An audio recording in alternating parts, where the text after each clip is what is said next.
The route that I'm taking is about 337 kilometers. I like to do it in a span of 5 days. My longest has been 42 to 45 kilometers. Suffering from several illnesses, I've noticed that death rates have been going up, not just because of COVID, but because of cancer, diabetes, lung, and I just needed to do something to raise awareness that we need to find a cure. So I had to get down to one nitty-gritty disease. So I went with cancer, which I've always done with Relay for Life. So I decided one day as I was running to do something crazy and run from, at first it was going to be Montreal to Ottawa, but then I decided, no, I need to go bigger. As I was posting on Facebook what my journey was going to be, somebody reached out and said that there was an 8-year-old girl in Greenfield Park by the name of Jasmine who has been diagnosed with a brain tumor and has been going through treatment. And little did I know that she was a neighbor practically, a couple blocks away. So I finally went to meet her and fell in love with her and her story, and I am running for Jasmine. Hi, I'm Chantal Haigh. I'm the next guest on Rob's Inner Circle. Don't go anywhere. Stay right where you are. We'll be right back.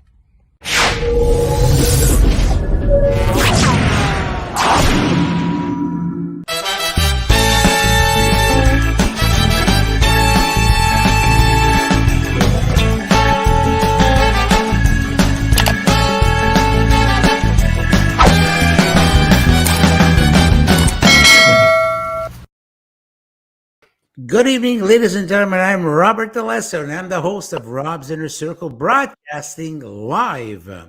The producer of Rob's Inner Circle is none other than the amazing Jenny Duhame, and our podcast technician of the show, Patty Lady Starlight Saragosa. I would like to give an honorable mention to a good friend of ours on our show over here. She's a local Montreal film producer, and she goes by the name of, she's needing less and less introduction as we go on over here, Teresa Picciano. I had the honor yesterday of being part of the guests that attended the private screening of her movie that is being shown in film festivals all over, and the movie is doing very well. She's been recognized in a couple of film festivals, and we watched the movie, and it was absolutely delightful. The actors are just sensational. The crew did an excellent job. And when you think of it, under the circumstances, filming during COVID, the difficult circumstances that they had to encounter, they actually pulled off a masterpiece. So congratulations to you, Teresa. And you did a great job as well, acting your part in the movie. And also to the rest of the crew and the cast. Very, very, very good. We're very proud of you. While I was at the event, well, I had a chance to hook up with some of the guests over there. Notably, some of them were the amazing Josa Mall from MSOPA. It was nice seeing you, catching up with you, Josa. And I actually came face to face with Biagio Farina, who's one of my Facebook friends that I've had for a while, but we were exchanging on Facebook, but we came face to face for the first time yesterday. It was such an honor. We met up as well with Charles Vaccaro, a local musician from Montreal. He's absolutely amazing. The amazing Charles Vaccaro.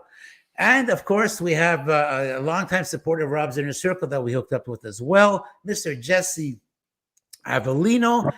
And I got a wonderful surprise when I hooked up with my co-host of Noon Hour Out of the Box, and also an amazing lady, Esther Brzezinski, who was there as well with her amazing Fernando Renzo.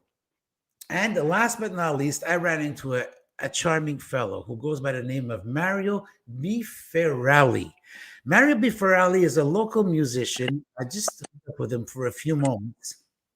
I had a chance to talk a little bit with him, and judging by the way he plays guitar and the way he sings, he's a seasoned musician. So I wanted to give a shout out to you, Mario Biferali, and people. I urge you to go on to Mario's channel on YouTube. You can click on the link right over here. Actually, you can't click on the link, but take note of the link that we have over here. You can go watch his video. His music video called Parachute. It's absolutely amazing. We urge you to encourage this amazing artist. Go out, give us some likes, subscribe to the channel as well. We wanted to remind you as well that we have Daily Struggles that is up and running on the Rise Up TV channel on the Roku streaming service. And you can get the Roku streaming stick on Amazon for as little as $30. Or if you prefer, you just download it on your smart device. You can get that for free. We want to give a shout out as well while we're at it to Lululemon, who provides our guests with all of her running apparel.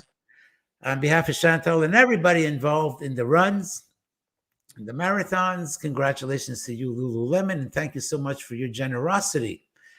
All of our merchandise is available on 514 Branding Co. That's 514brandingco.com. You can get t-shirts, you can get mugs, bags, a whole bunch of stuff you can get. We urge you to go onto the website, 514brandingco.com, and go check things out. And you can own something amazing pertinent to our show over here.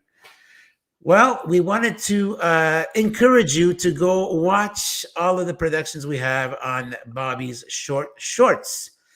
We have notably a playlist over there, and the playlist for Rob's Inner Circle.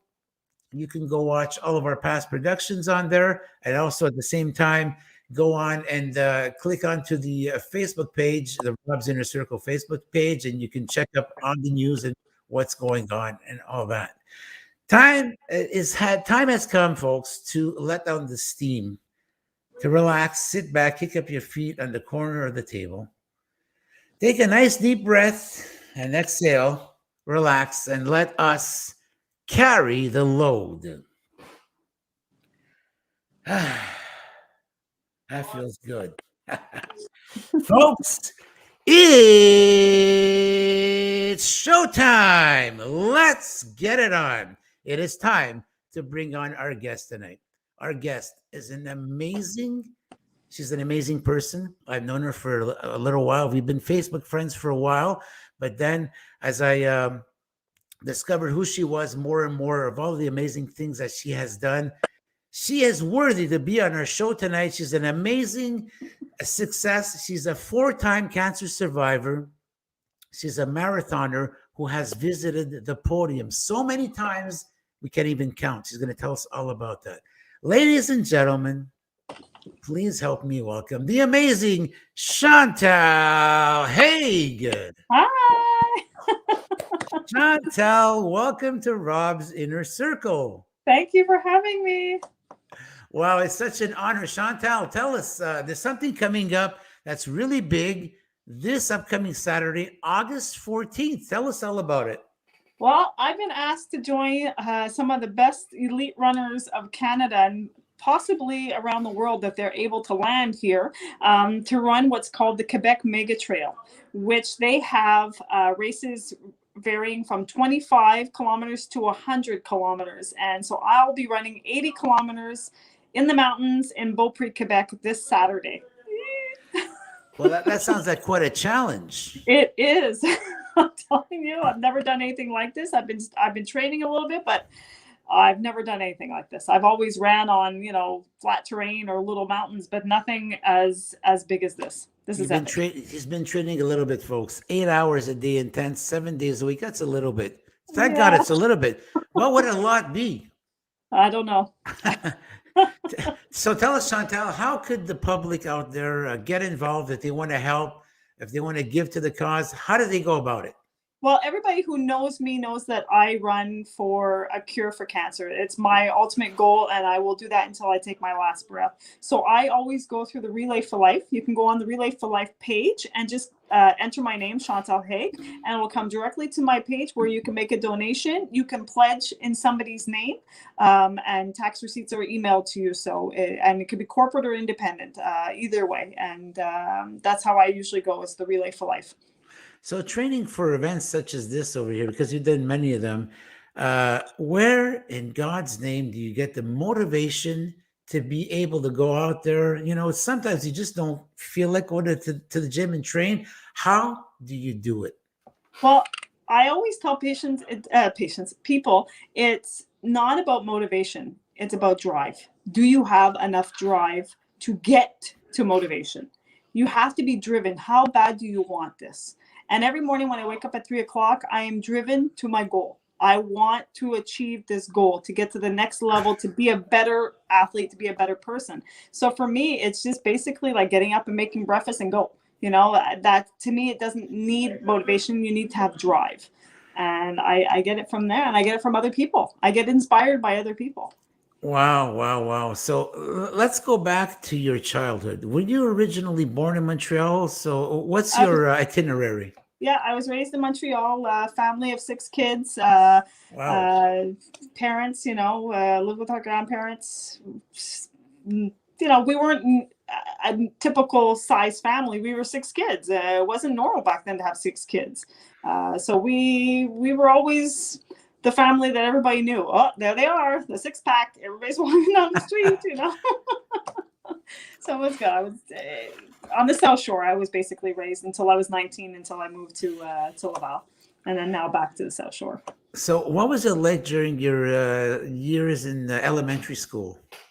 It wasn't easy. Bullied, picked on because we didn't have a lot of money. We had hand-me-downs, holes in our shoes.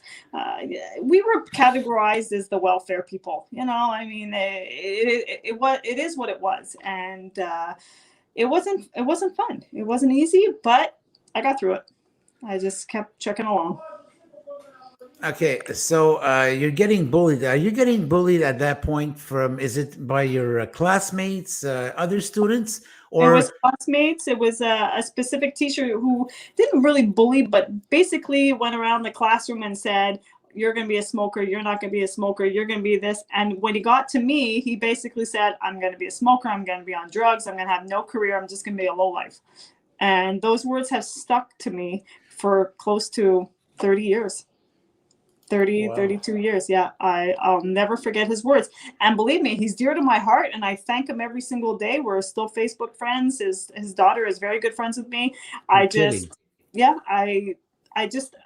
was my drive, that I said, no, I'm going to be better than what I can be right now. It's not my fault my parents are poor. It's not my fault I'm poor.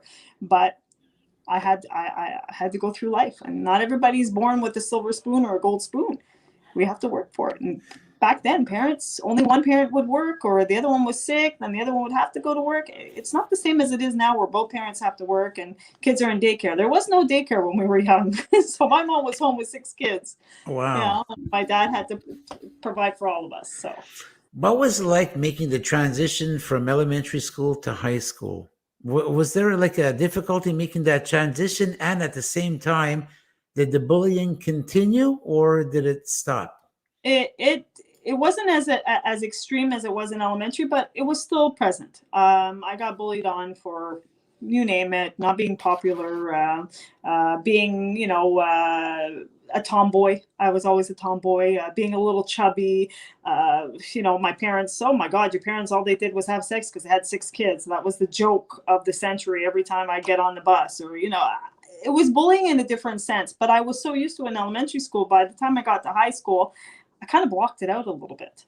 It just became mundane to me. It was like, okay, it's broken records, replay. I said, forget it, but it was a little bit different than elementary school. I thought I was starting to get a thicker skin in high school.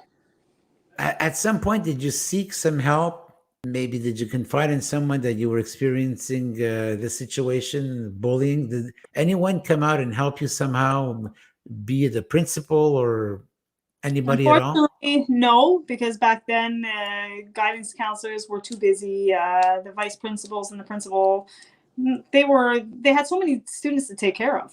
Centennial Regional High School was a very, very big school, a lot of students. So I was just a number. But I thought I could take matters into my own hands. And I got into a very dark point in high school where I thought I couldn't do it anymore. And I tried to take my life. And that was my thought of being able to deal with the problems that I was having.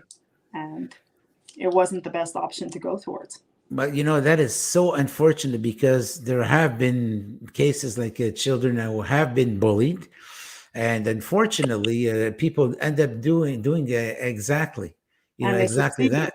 And I was lucky I didn't succeed in my attempt to commit suicide, and I'm very grateful that I continued on in life. But you see, one of our audience members, Esther, who's tuned in, she said, I don't know if Patty can, thank you, Patty. Amazing how a teacher can say something so damaging and how it sticks.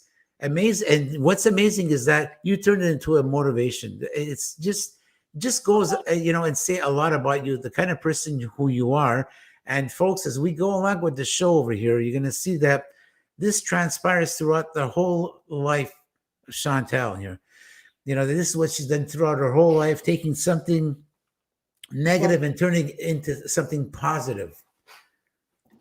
So in 2003, you had a health issue that you had to deal with some issues, okay? And but this issue here helped you to excel, to be the type of person you are today. What happened in 2003? There was so much that happened in 2003. Like, I don't know, I can't even know when to start. But I that's when my cancer started. I do know that, was it 2003? I can't even remember the timelines anymore. 2003 or 2005, I collapsed at work, rushed to the hospital, and the doctor at the ER said I had a ruptured cyst, but my blood test didn't look normal. So they investigated, and blood tests and exams and then finally said, yeah, you have cancer. Oh, wow. That must have been very devastating, getting that news over there. How did you deal with it initially when you were told by the doctor you got cancer? I mean, well, I was oblivious. I was young. I was in denial. I was like, okay, it's like a common cold, no problem. Until they say, okay, you got to start to do treatments. And then I'm like, oh, when I started doing treatments and I had to continue to work while doing treatments, I'm like, oh, this is serious, And then when the doctors were telling me, well, you know what, you should make a will. You got 2 young kids. Maybe you should plan a funeral, plan your arrangements. I'm like, what the heck is going on? Am I dying? And that was when I said, no, I'm not going to let this mental, as I call it, brainwash from doctors and other people to think that this is the end of the world when it's not going to be the end of the world for me. I said, no, I'm going to keep fighting. And I did. I fought. Okay, so there's a point that you got a flat tire and you needed some help, and you called your husband for help. That was the point that changed your entire life. That's when your life took a big spin. Yeah. It's when he opened the trunk that something happened. Tell us all about that, Chantal. I had a flat tire on Highway 15, and I am able to change a tire, but at that point I was just so out of shape. I was 300 and something pounds. I couldn't do it. I literally physically couldn't do it. So I called my husband at the time and I said, I got a flat, you got to come. When he arrived and I realized he's going to open the trunk, he opened the trunk and realized, holy crap, what is going on? And I stood there shocked. I'm like, okay, my secret's out. I was severely addicted to sugar. And now people are going to be thinking, okay, that's nothing. No, I did not eat anything else but chocolate bars, cookies, cakes, candy. I never consumed vegetables, bread, pasta. I had nothing in me like that for 15 years. I was on pure refined sugar, boxes of cereal, 10 to 12 chocolate bars a day. So when he opened my trunk, there was over $200 to $300 worth of food that I was hiding. Oh my God. And so my secret was out. He realized, now I know why you weigh the amount that you weigh. And so at which point did you decide that, hey, enough is enough? What is it that triggered the process? You said, hey, you know what? I'm going to transform. What is it? That was one of them. The other one was the fact that I was walking into an establishment, and this beautiful woman, I can remember exactly what she was wearing, was walking towards the door, and this man opened the door for her. And I was literally about 5-6 feet away, and she walked in and he closed the door right in my face. And I stood there thinking to myself, wow, I'm not even worthy of a human being to open the door for me because of my size. And from that point, I said, screw it. I left that parking lot and I went and I signed up at the gym. Right away. Right away. And how much time did it take you? Because you had mentioned as well that you emptied the trunk of your car. How instant was that? That was about a period of 7 to 8 days in between those two events. So it was kind of like jamais 203. I was waiting for the the third one to hit, to say, okay, what's happening? There's a sign. This is a sign to tell me you've got to do something. And the third sign was one day I bent down, I think it was about maybe 2 days before that man closed the door. I couldn't tie up my shoes. I literally could not physically bend over to tie my shoes. Wow. And I said, and you also said that while you were at the gym in the very beginning, your body had a very severe reaction to this new activity that was being imposed on it. Tell us all about that. Well, first of all, I started the gym right away. The next day I was in the gym on the treadmill, walking or doing the bike and detoxing at the same time. So if anybody who's had an addiction to drug or alcohol, they'll know what a detox system or method goes. You have the sweats, you have diarrhea, you have fever, you have headaches, you have vomiting, you have nausea, you have the whole thing because you are really getting everything out of your system. So as I'm working out, I got a garbage can next to me and I'm vomiting in it. I'm literally puking my guts in it. And people are watching me and I'm like, you know what? No, Chantal, you have to get through this. You have to, this is the first step for you to heal. And that's when it dawned on me that I was eating all this stuff to try to heal me from what was going on in my life. So when I walked in that gym and I started to work out and I was vomiting, I was releasing my past. I was releasing all that hurt. That's why I'm getting emotional. I'm releasing that hurt that I was feeding with sugar. And the adaptation, did it take you a while? From the point that you were going through this big physical transformation, did it take you a while to adapt? Did your body take a while to adapt to this new art form you were engaged in? I'll give you an example. Did it take 3 months for you to start getting into the beat? Well, it not just the beat. It took at least a good 2 months for me to be completely sugar-free, as you call it, out of my system. Like I didn't have any cases of diarrhea. I wasn't having any more headaches. I was building my strength. So I'd say about 2 months after my detox, I was able to get into the gym and go without having to vomit or going to rush to the washroom. So I'd say about 2 months to 3 months period. Okay, so we're going to go into something a little bit lighter, a little bit, just to show some of the pictures that some of your accomplishments that you've been through. And we're going to go back to the conversation over here. Perfect. So let's start off with picture number 1 over here. Tell us all about this. That's San Diego. I was invited to do a little photo shoot for the USS Midway aircraft boat that they have in San Diego, where back in the World Wars I and II, they would have the fighter jets take off. So this is a museum where they have the old-fashioned helicopters and the planes and et cetera, et cetera. And because I was nominated as an ambassador of Canada that year to represent Canada in running, they asked me to do this photo shoot, and that's where this picture was taken on one of the. Wow! Yeah. Oh my gosh! And this is an accomplishment over here, ladies and gentlemen. It is. I can't wait to hear it. This is what, because you have categories when you're a runner. You're either a runner, you become a marathon runner, you become or a half marathon runner, marathon, then you become an elite runner, and then an ultra marathoner, and then an elite ultra marathon. And that's where my transition was, from marathon to elite runner. And that was just amazing. After only running for 2 years. Oh my God, San Diego again. Oh my God. I came in, I won 3 awards that time, came in first place. Oh my gosh. Oh, good memories. And how about this one here? That's at the Padres game in San Diego. San Diego is one of my favorite places that we go and run. And that's my best friend, Tasia.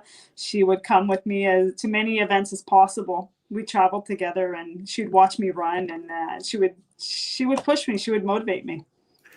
And this, I love this picture. It is so inspiring. I almost feel as if it's a picture coming out of Rocky. I was on a mission that day. I was looking for a porta potty so I can pee.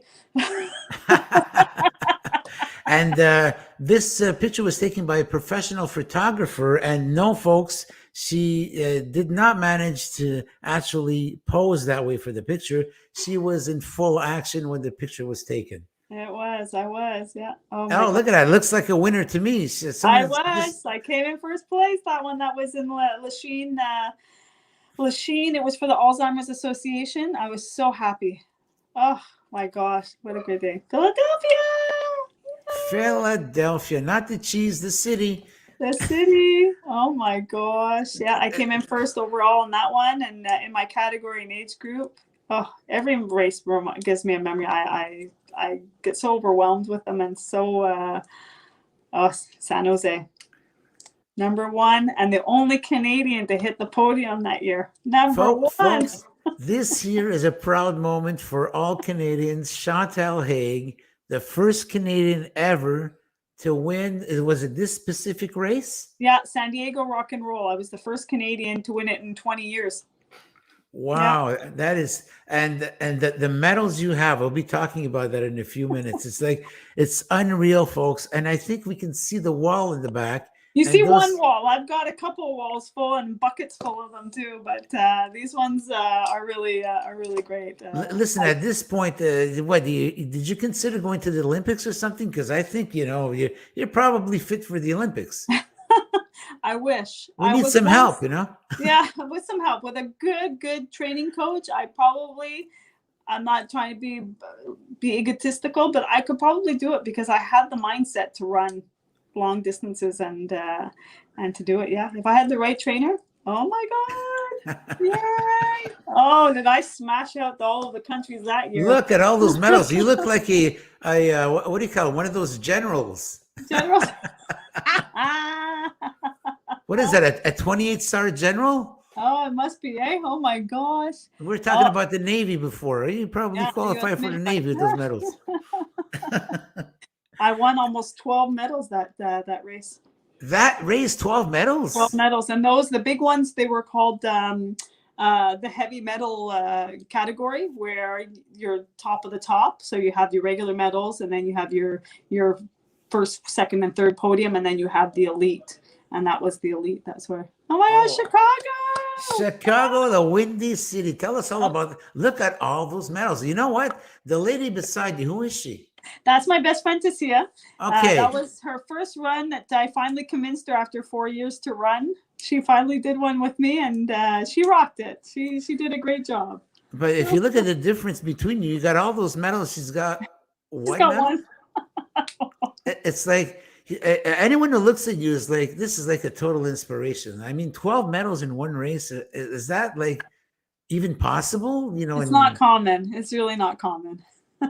Okay, so how did you win those 12 medals in that race? Some of them were an accumulation of previous races that I had come in the top first, second, or third.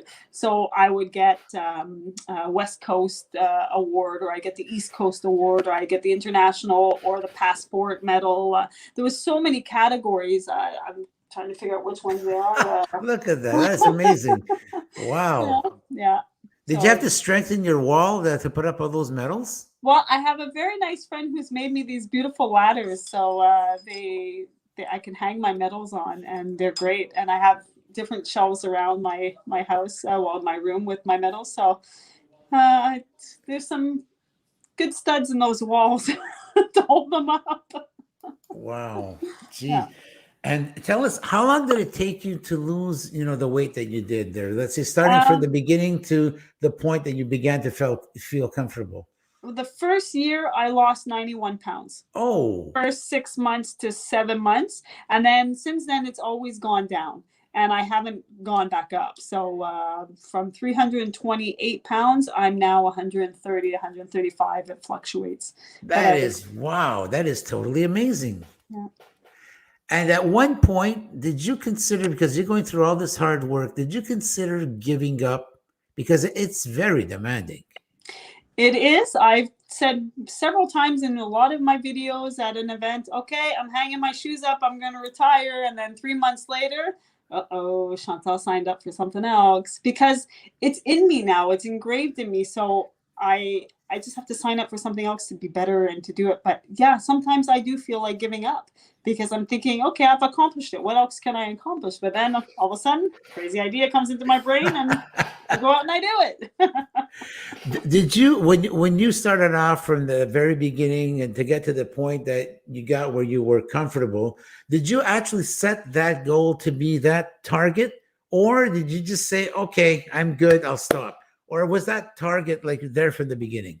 No, when I first originally started to run a marathon, a half marathon, my boss said, just try running, you'll like it. And at first I didn't like it.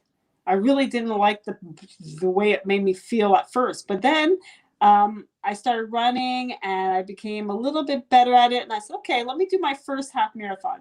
I did my first half marathon in an event and I crossed the finish line. And the overwhelming feeling that came over me was exhilarating. It gave me goosebumps. And I said, no, I got to do this again.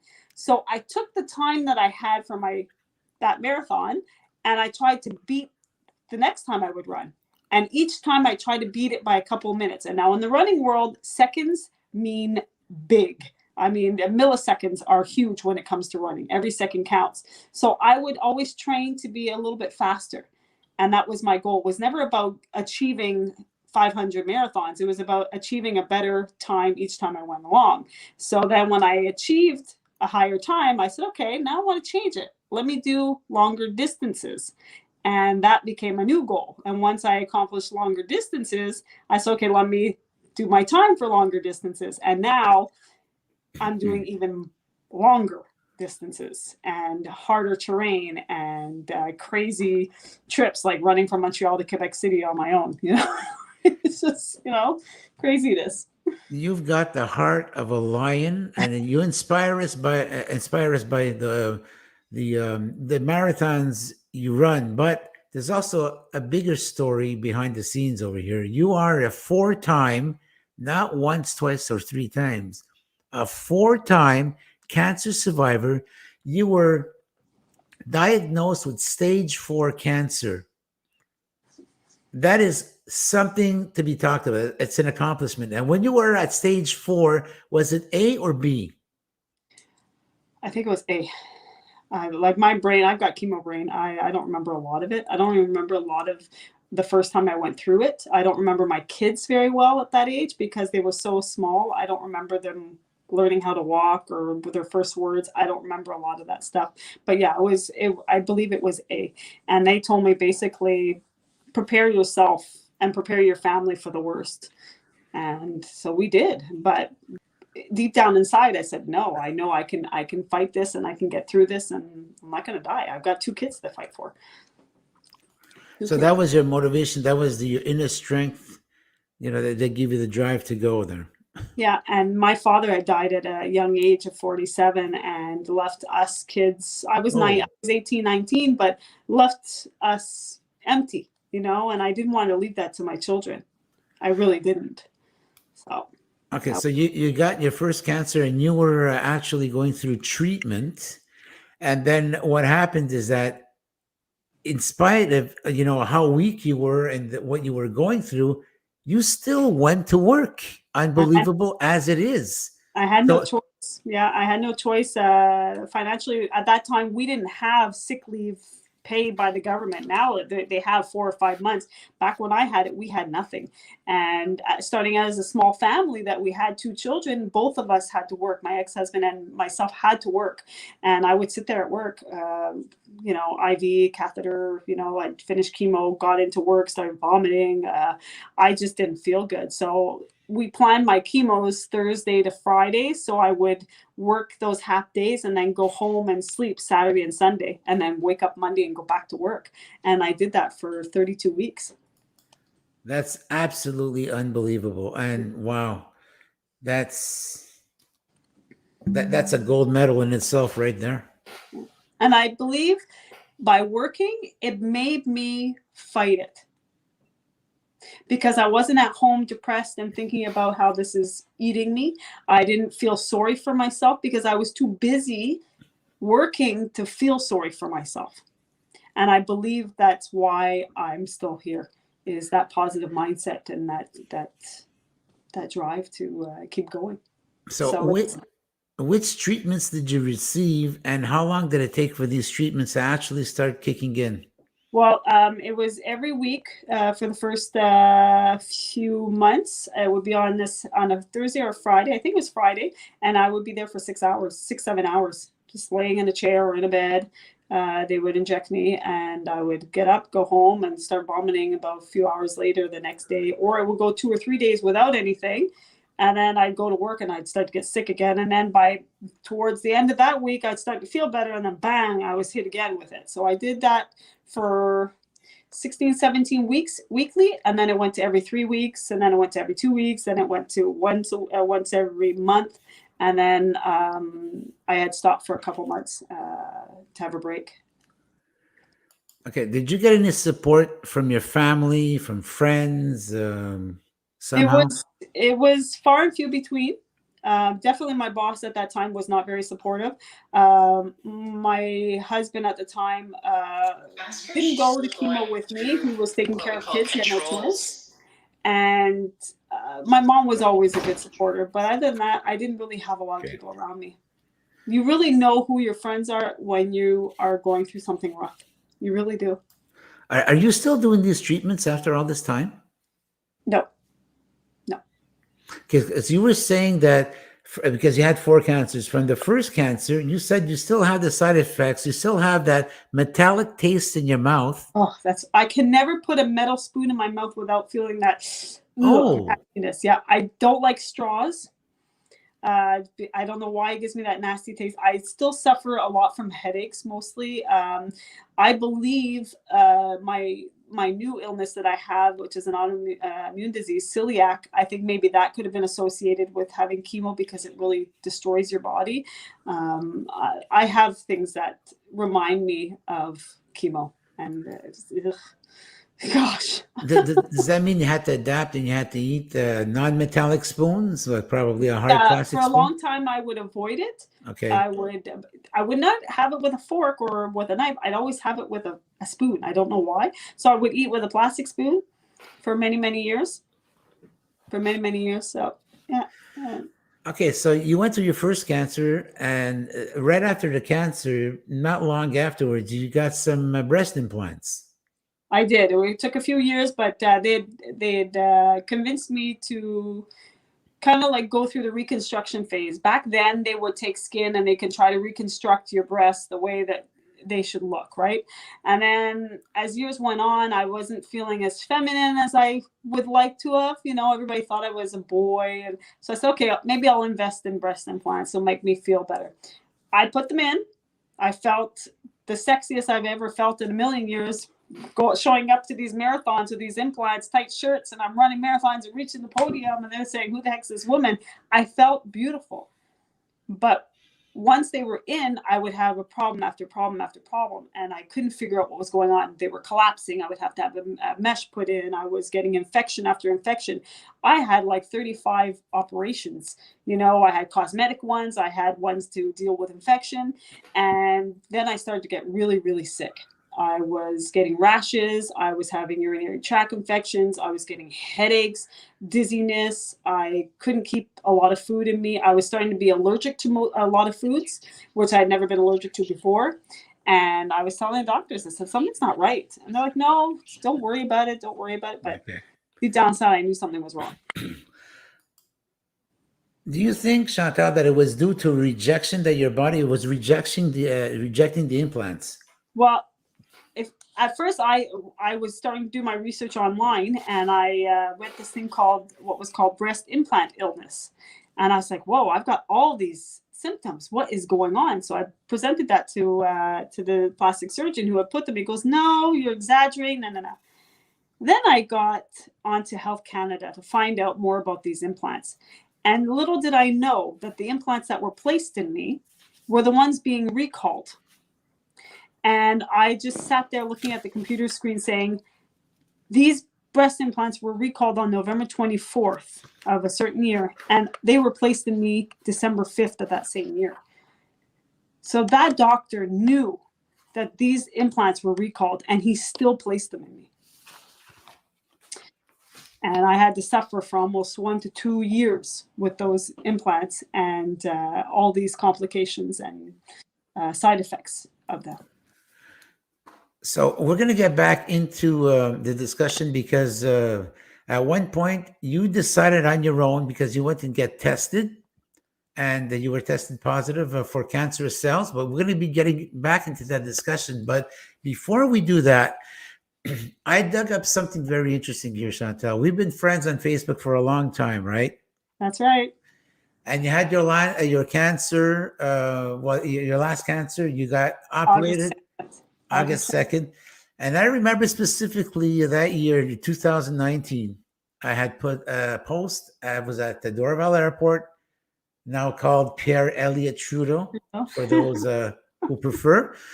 I was going to the Dominican Republic, and you put out a special request for me. So we're going to be watching this video. We apologize for the poor quality of the video. It was shot when it was dark, but the message is there. And I'm just wondering if this video probably performed a miracle for you. So folks, let's go watch this video that was shot almost 2 years ago. Our guest tonight, Chantal Haigh. Chantal Haigh, here I am in beautiful Dominican Republic. It's close to 8 o'clock, and I'm on the ocean side. And I remember you made me a special request at the airport when I was there through Facebook. You told me you wanted me to put my feet in the water for you, to have a special thought for you, a special prayer for you. Chantal Haigh, my hero, my warrior. You are a role model for not only myself, for many, many people out there. This moment is for you, Chantal. Let us share this together. I'm putting my feet in the water, and I'm going to deliver my promise that I made to you. Come on, Chantal, let's do it together.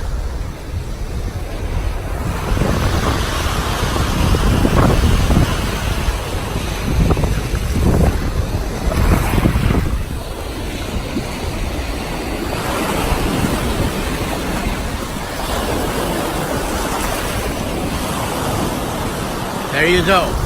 My promise delivered to you. Chantal, you're an inspiration to all of us. You just keep going out and you keep doing what you're doing, because we are all affected by it. You are touching our hearts. Chantal Haigh, you are a champ. Blessings to you, Chantal. Good night. From Bavaro Beach in the Dominican Republic. Ciao. Wow, that's going a while back, Chantal. I still get emotional. Wow, you know what? I kind of get emotional myself. So you know what? We'll do this in stereo. How's that? Oh my God. So to go back to our story, Chantal, geez, I'm getting emotional over here. I can remember that specifically. Oh my God. Okay, let's get composed over here. So you went and you got your operation to remove the implants. No, this was the tumor that was on my tailbone at that time. I had already had the implants removed in January 2019, but one of these tumors had grown on my tailbone throughout that time, when that was one of the breaking points when I asked for those implants to be removed, because I had a growth on my tailbone. So I had the implants removed January of 2019, and then August 2nd of 2019, they were removing the cyst that was on my tailbone, which they thought was on the tailbone. It had not touched the bone. It was basically tissue. And that was August 2nd that was removed. And then you were, I think, in the Dominican the 14th or the 15th of August. There you go. And yeah. Who knows? Maybe that video did it for you, huh? I truly believe in the stars and the sand. I tell anybody and everyone who goes there, put your feet in the sand, look at the first star you see, and make the biggest wish you can possibly do for somebody who needs it. And you did that for me that night, and I am truly grateful for that. Chantal, it was my profound pleasure, and it was a lot of fun doing it too. And I could just imagine, I remember your reaction to the video. And we got a lot of comments on the video as well. So hey, in honor to you, Chantal, why not?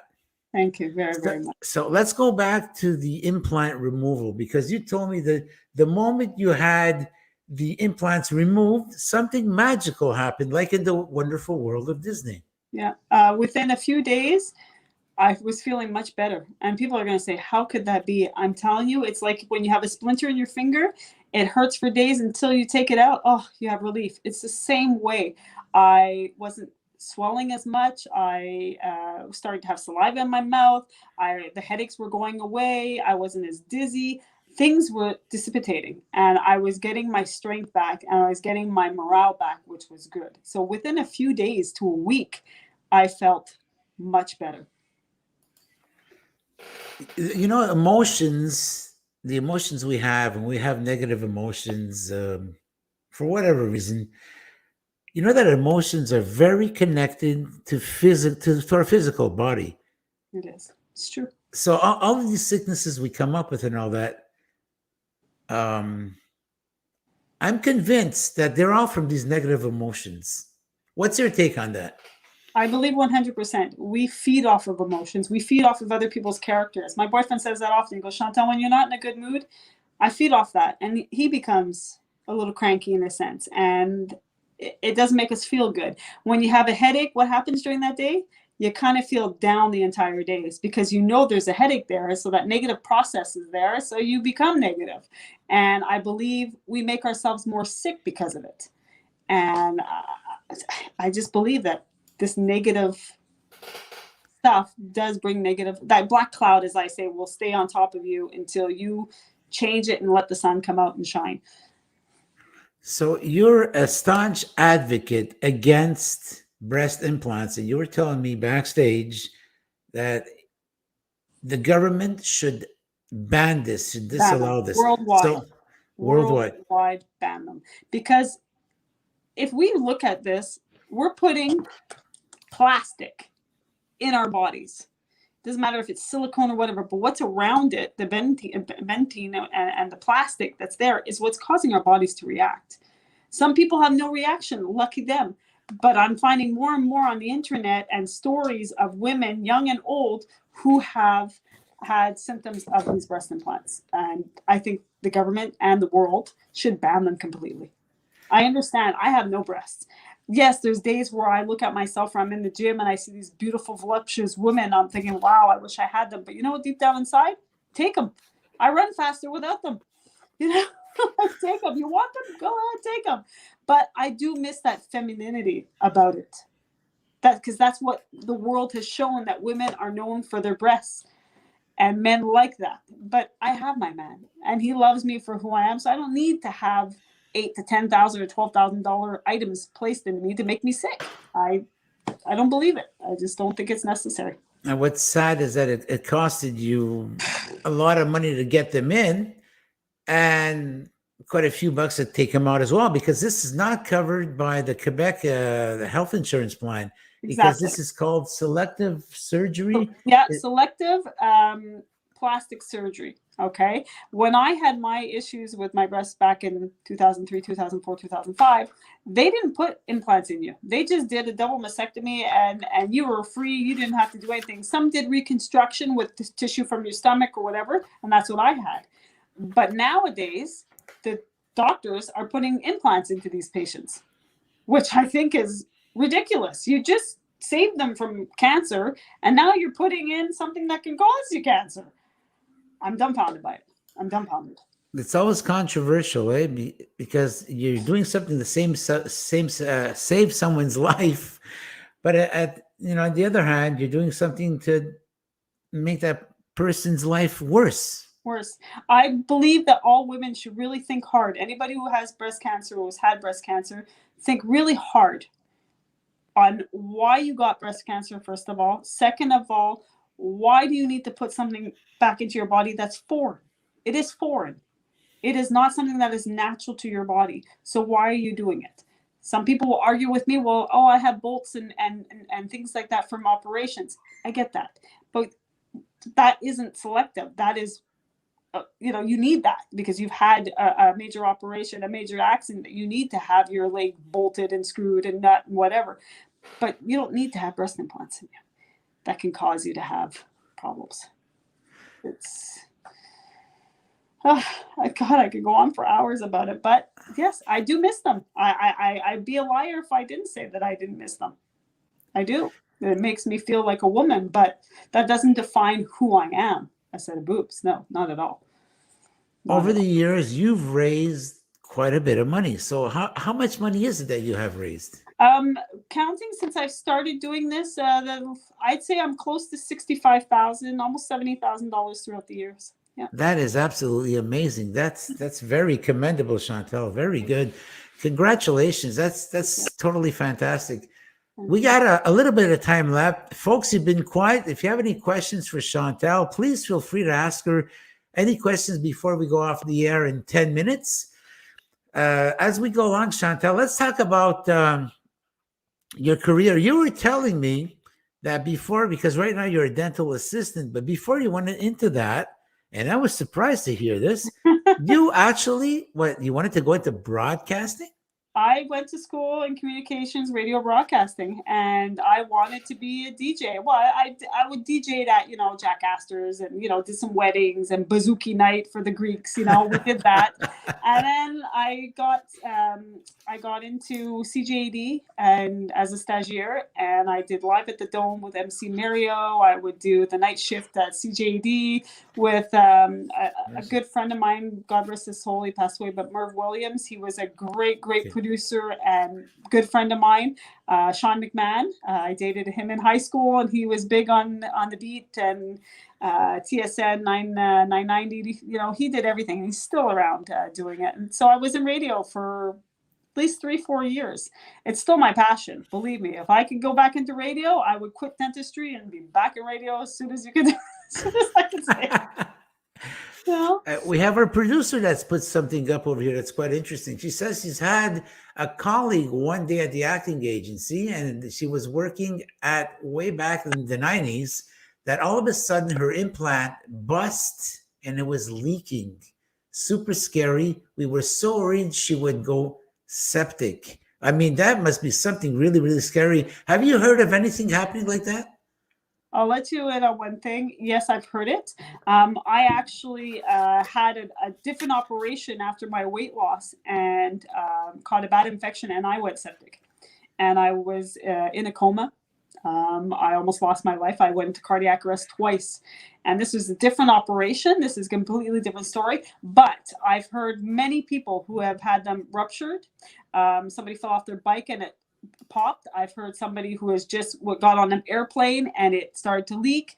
They got very, very sick. Oh, I've heard so many stories. So when you go into septic, that means your heart is pumping infection. It's pumping bad stuff. And when your heart starts to pump that and putting that through your bloodstream, you can go into cardiac arrest and die. And that's basically what happened to me.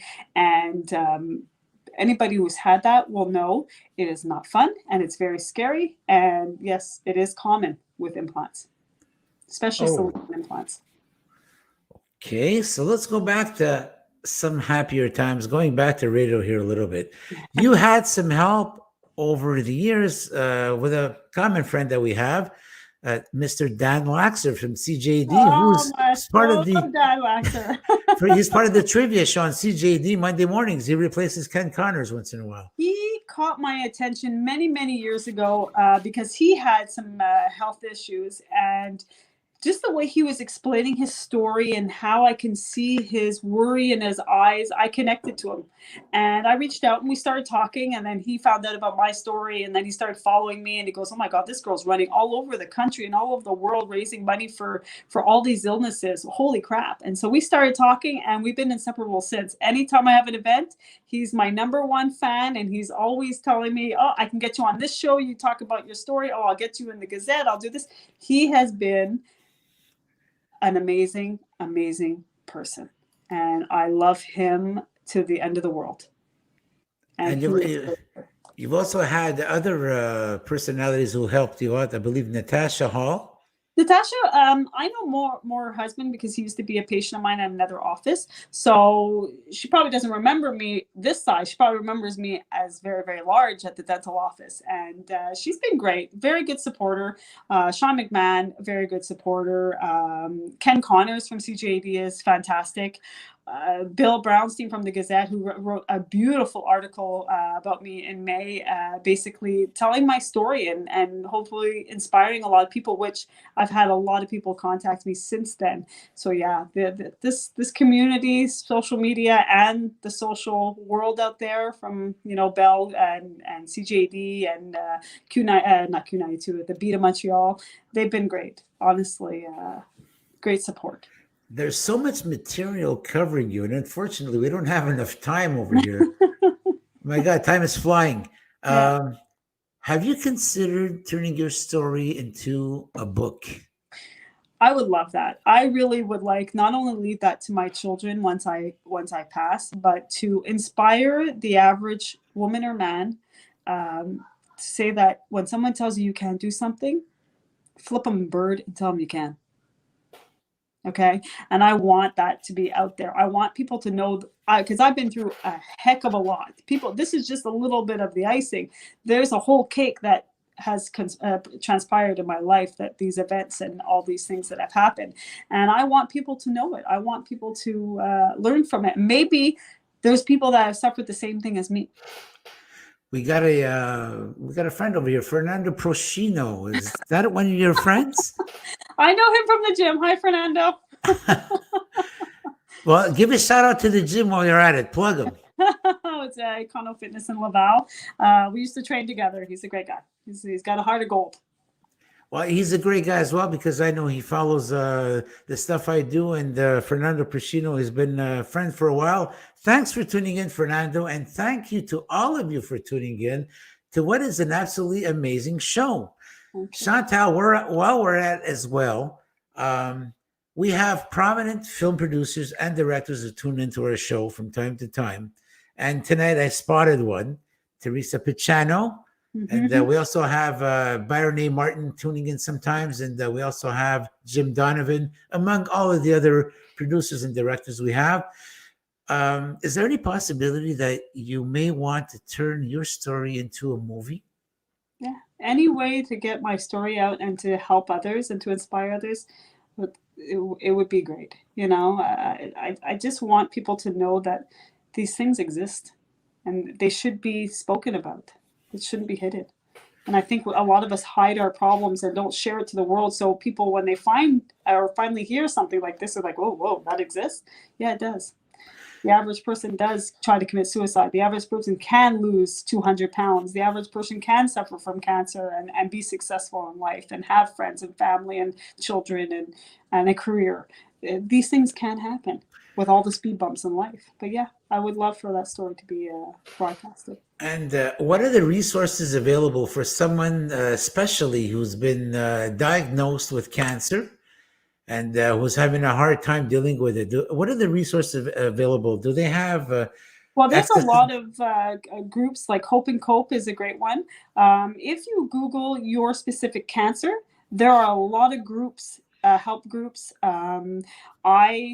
Everybody loves to send me messages saying, you know what, I have this kind of cancer. What can I do? I have a friend of mine who, when I was running from Montreal to Quebec, was going through something, a melanoma. And she's like, I just don't have the energy. But since watching your video, Chantal, I got up and I cut the grass. And you go, it's like therapy to me. And that is great. We need that little support team and group. So yes, there is resources everywhere, either professionally, by friends, by family. Surround yourself with positive people. Positive, not negative, positive. And you'll see that things will be, those resources will be helpful to these people. I'm just going to throw this at you, Chantal. This is like in the spur of the moment thing. Chantal, you got a background in broadcasting. I do. You're a cancer survivor. You're a fighter. You got the heart of a lion, and you got a lot to say. Why is it that you don't have a podcast? I don't know. Maybe because I'm running all the time. Well, between the runs, as you're running, you film live, I probably trip and fall. That's why I think I can't do two things at the same time. I'll just run.